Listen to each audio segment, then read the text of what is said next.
continuation of part 1 which was given in the last class. The topic border modeling and panel impressions.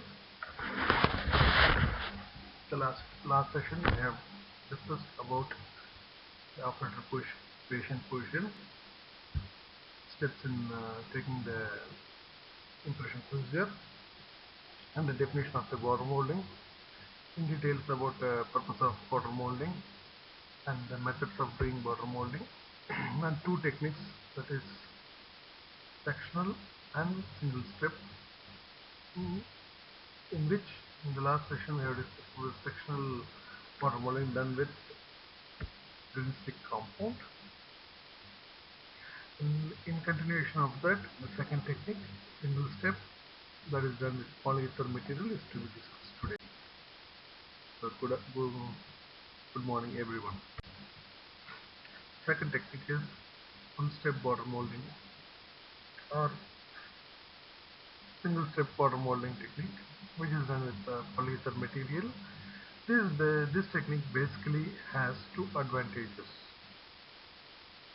The number of insertions of the tray is reduced, because in sectional you mold it each area, either label film, label vestibule, buccal film, buccal vestibule, distal buccal area, posterior parallel cell area in the macula. In such way, you repeatedly place the tray into the patient's mouth. But in a single step border molding, you don't require that.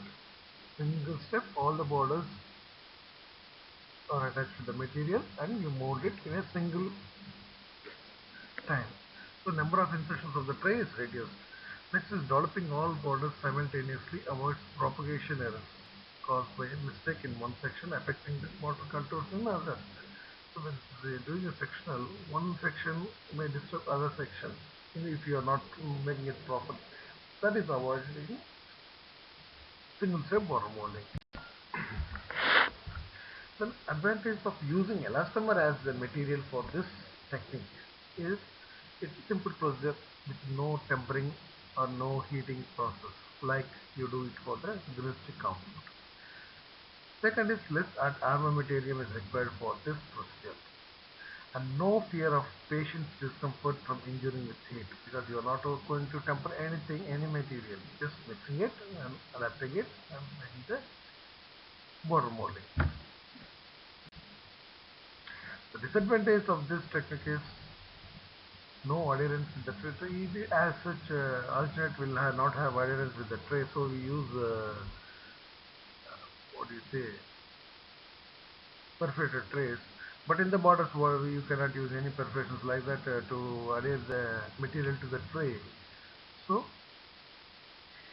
you apply tray adhesive on the borders both inside and outside slightly, and you adapt the material on the borders, and then you make the border molding so that it will not come out of the tray.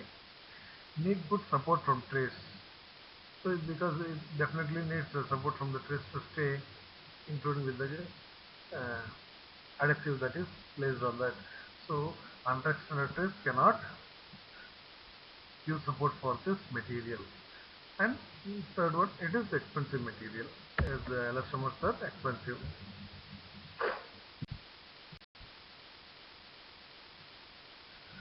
So what you do is place an adhesive on the borders of the tray, covering both inside and outside of the borders.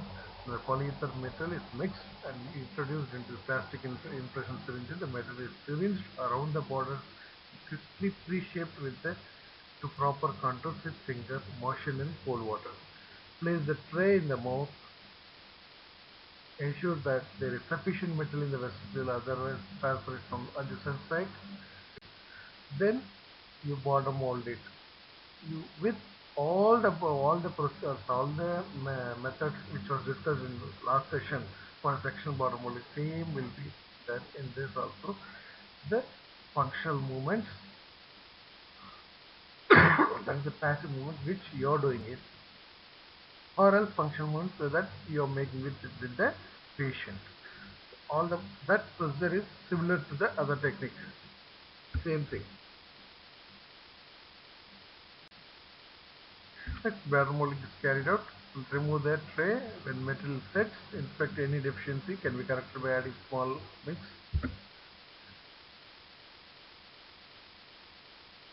First photograph shows the finished bottom molded area tray. Second one with final impression. Final impression as such, I'll tell you how to do it in the next slide, forthcoming slides. Next, preparing the special tray for final impression. For the sectional border molding or whatever it is, after you border mold it, you have to place the holes.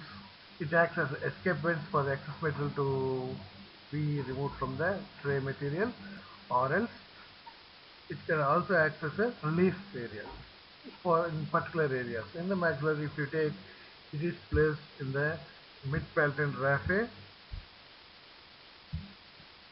and also incisor papilla. You can place it on the incisor papilla region.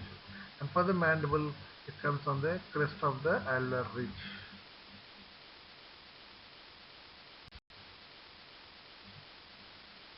Those are the final impressions that are made.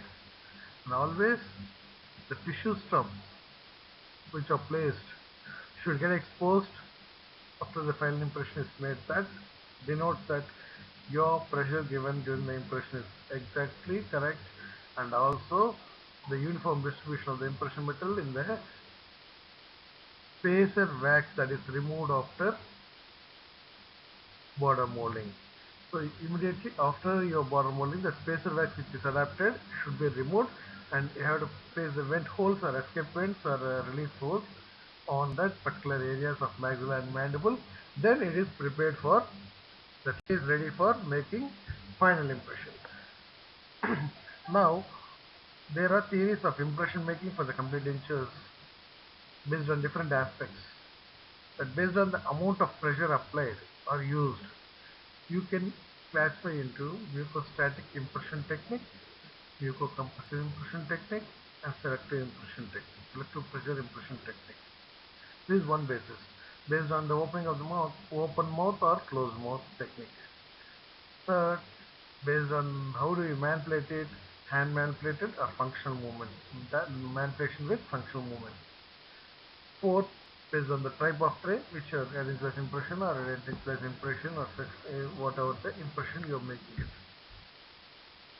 First, we'll go to the theories of impression making. First method, that is mucocompressive or definite pressure technique. So, as the name implies, muco tissues compression in the compression state. So this was initiated by Greenberger. This technique is mucocompressive. As the name implies, you're recording the tissues in a compressive state or functional loading. So that is the technique about. So you record the tissues in a compressive state or functional loading. The materials used for this type of technique is impression compound or waxes, impression waxes. The disadvantage of this technique is denture will fit well during mastication because you are recording it in a compressive state. During mastication, it records well, but when you release it in the rest position, the tissues rebound, resulting in dislodgement of the tissues. It doesn't fit well in the rest position, and it creates premature contacts of the tooth after the denture is completed. At function, constant pressure exerted, and one more disadvantage of this method is during function, constant pressure is applied onto the tissue. When you apply the constant pressure exerted on the soft tissues, it limits the blood circulation and leads to residual ridge resorption, which is called triple R. So, resorption of the bone occurs in the ridge. So that disadvantages are detailedly given in points.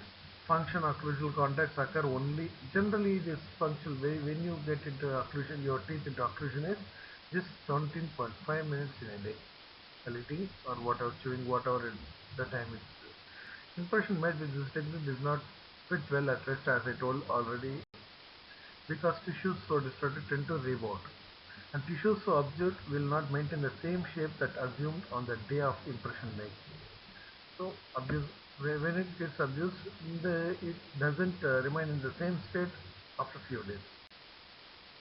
So it doesn't allow adequate muscle trimming at the peripheries. You cannot do the border molding properly, and often overextended requires arbitrary trimming, and retention obtained is transient and harmful.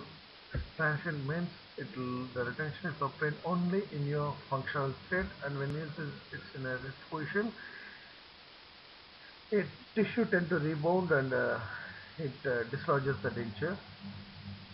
Initially good retention is available, but eventually bone resorption and results in loose fitting denture.